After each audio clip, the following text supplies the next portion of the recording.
बोले, परीक्षित ने कहा कि भगवान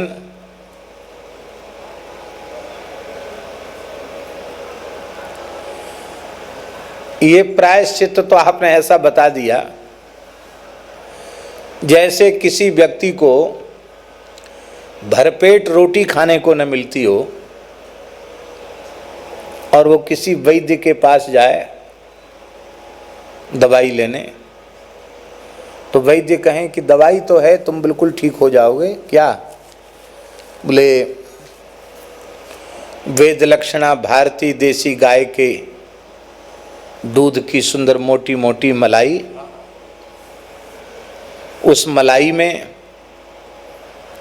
स्वर्ण भस्म मिला के चाट लिया करो, वही 3 टाइम, सवेरे संध्या दोपहर, ठीक हो जाओगे।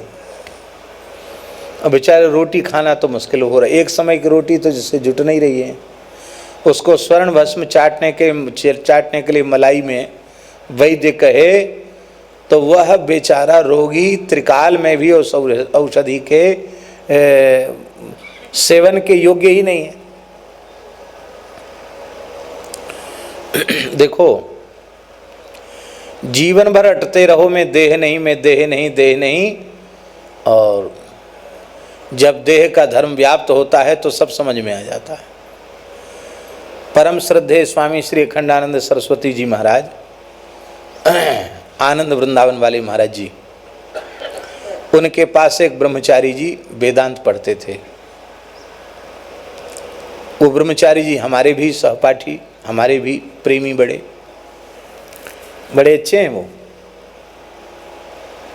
अच्छे साधक। तो उनको स्वामी जी से पढ़ रहे थे, जब स्वामी जी वृंदावन विराजते थे तो उनसे पढ़ते थे। तो उनको बहुत जोर का बुखार आया, ठीक हो गए, 2-4 दिन नहीं पढ़ पाए। तो उन्होंने स्वामी जी से कहा, महाराज पंचदशी पढ़ा रहे हो, पीछे पढ़ लेंगे, पहले ये बताओ, जब आप समझा रहे थे कि मैं देह नहीं आत्मा हूँ तब तो खूब समझ में आ रहा था, पर बुखार के समय ये ज्ञान कहाँ चला गया? मैं आत्मा हूँ ये ज्ञान कहाँ भग गया? फिर तो हाहाकार मच गई, जूड़ी आई, शरीर में हड़फूटन होने लगी, और कोई लाओ भैया वैद्य लाओ, डॉक्टर लाओ, गोली दबाओ, इंजेक्शन लगवाओ, ये सब क्या हो गया? तो ये ज्ञान उस समय कहाँ चला गया कि मैं देह नहीं आत्मा हूँ, शुद्ध सच्चिदानंद स्वरूप हूँ? ये ज्ञान उस समय कहाँ चला गया? तो स्वामी जी बड़ी जोर से हंसे, बोले, बाबा शास्त्र की रक्षा और परंपरा की रक्षा के लिए वेदांत पढ़ लो, कल्याण तो राधे राधे करने से होगा। बोलो वृंदावन बिहारी। ये किसने कहा?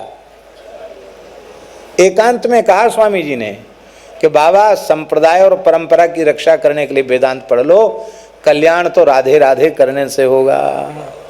इसका मतलब है भगवान नाम लेने से कल्याण होगा।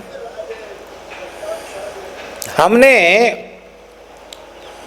जीवन भर वेदांत पढ़ाया, पर यह बोध हमारे व्यवहार में नहीं उतरा, हमारे जीवन में नहीं उतरा कि मैं देह नहीं हूं, तो इस ज्ञान से क्या लाभ हुआ?